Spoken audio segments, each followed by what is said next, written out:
సాయిరెడ్డి అనే వ్యక్తి జగన్మోహన్ రెడ్డికి సంబంధించి లేకుంటే వాళ్ళ కుటుంబానికి సంబంధించిన ఒక ఆడిటర్.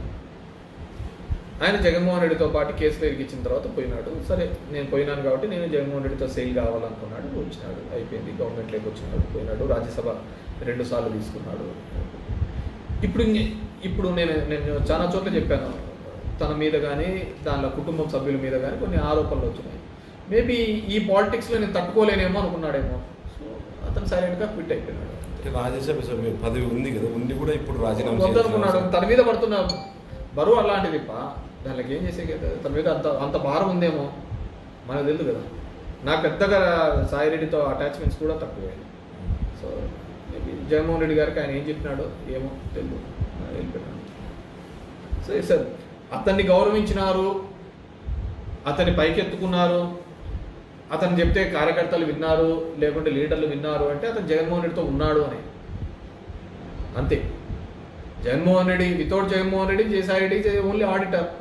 నువ్వు చెప్తున్న రాజ్యసభ ఉండదు, ఇంకోటి ఉండదు.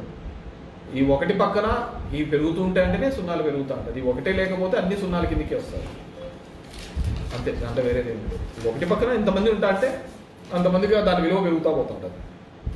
ఆ ఒకటి జగన్మోహన్ రెడ్డి. దానికంటే మీకు జగన్మోహన్ రెడ్డి అనే వ్యక్తి సిస్టంలో చాలా దానిలకు జరుగుతున్న దాని మీద ఫైట్ చేసినాడు. వ్యవస్థలో జరుగుతున్న తప్పిదాల మీద కానీ ఇంకో దానిల మీద కూడా చాలా ఫైట్ చేసి ఒక లీడర్గా ఎలివేట్ అయినాడు. నేను ఎన్నో సందర్భాలు చెప్తున్నాను, ఎప్పుడైనా ఒక నాయకుడు అన్న తర్వాత కష్టంలో ఉన్నప్పుడు నిలబడతా అంటేనే రాయి.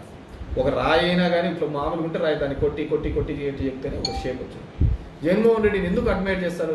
ఈ రాష్ట్రంలో ఇద్దరు క్రౌడ్ పుల్లర్స్. ఎప్పుడు వెళ్ళినా కానీ ఏ సందర్భంలో అయినా కానీ 10 నిమిషాల్లో 10,000 మందిని పూల్ చేసే వాళ్ళు ఎవరైనా ఉన్నారు అంటే రాజకీయ నాయకుల్లో అయితే అది ఒక జగన్మోహన్ రెడ్డి. రాజకీయాలు ప్లస్ దానికి సినిమా మసాలా యాడ్ అయితే పవన్ కళ్యాణ్. వీళ్ళిద్దరే ఏ సందర్భంలో అయినా క్రౌడ్ పుల్ చేయగలుగుతారు. చంద్రబాబు కావచ్చు, తెలుగుదేశం కావచ్చు, మేనేజ్మెంట్ మాట్లాడి ఇవన్నీ చేస్తారు. ఇది వీళ్ళిద్దరికే ఎమోషనల్గా వస్తారు దగ్గరికి. సో జగన్మోహన్ రెడ్డి అనే వ్యక్తికి ఉండేది ఓన్లీ పొలిటికల్ లీడర్షిప్. ఇక్కడ సినిమా గ్లామరు, సినిమా హీరోయిజం ఇవన్నీ కూడా పవన్ కళ్యాణ్ కలిసేస్తాయి. సో ఆ సినిమా గ్లామర్ అనేది ఆ చిత్రంలో ఉన్నప్పుడు ఉంటాడా లేకుంటే బయట ఉంటాడా అనేది we have to see. Cinema నాయకులంతా కూడా రాజకీయాల్లో అన్నీ కాదు వచ్చినారు, వాళ్ళన్నీ కూడా వచ్చినాడు. అంతకంటేనా పక్కన కమల్ హాసన్ వచ్చినాడు, ఆయన విన్నాడు.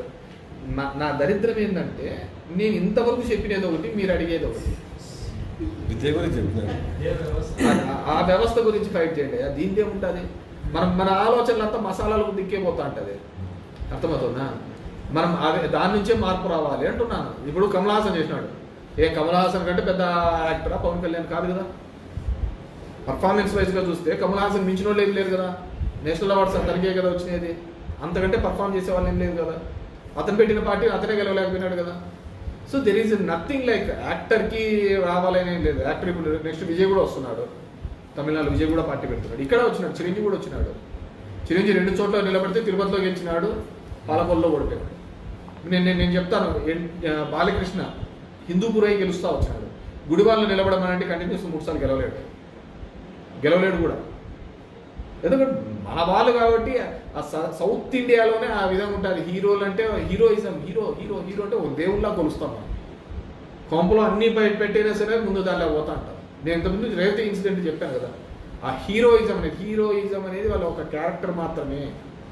ఆ క్యారెక్టర్ని ఏ విధంగా పండిస్తున్నారు అనేది ఇంపార్టెంట్.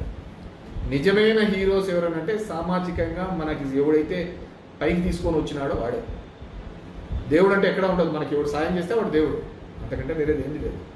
నేను ఎన్నో సందర్భాల్లో చెప్తా ఉంటాను. ఒక ఆటోలో నువ్వు రోడ్డు మీద కింద పడి ఉంటావు, ఎవడే కానీ వచ్చిండు రాత్రి 12 గంటలప్పుడు ఒక ఆటో వచ్చి నేను ఎక్కించుకొని పోతుంది. ఏమంటావు? దేవుళ్ళలాగా వచ్చి ఆటో ఎక్కించుకోమైనా ఉంటాడు. నిన్ను హాస్పిటల్లో తీసుకుపోయి పండ పెడతాడు ఆటో వాడు. వస్తానే డాక్టర్ వచ్చి మంచి ట్రీట్మెంట్ ఇస్తాడు, నువ్వు ఆటో అని మర్చిపోతావు. డాక్టర్ వచ్చినప్పుడు దేవుళ్ళు వచ్చే కాపాడినాడు అంటాడు. నీ జోబులో డబ్బులు ఉండవు. అప్పుడు ఎవడో వచ్చి నీ స్నేహితుల్లా వచ్చి డబ్బుల కోసం ఫోన్లు చేయొచ్చు అంటే వచ్చి నేను కడతాను లేదా ఫీజు అంటారు. అంటే నువ్వు దేవుడు రా టైప్లో. 3 సందర్భాల్లో ఒకనొకటి దాటేసుకుంటూ వచ్చినాడు. ఇక్కడ ఎవడు దేవుడు అంటే సాయమే, నీకు ఎవడు చేసినాడు. మనకు అది లేదు. మనం తాత్కాలికంగా చూస్తుంటే తాత్కాలికంగా పోతాం, మనం అట్లే తల్లారుతాం. అందుకే ఇట్లుండదు, ప్రపంచంలో ఆడ ఉండదు, మన దాంట్లోనే ఆ విధంగా ఉంటుంది.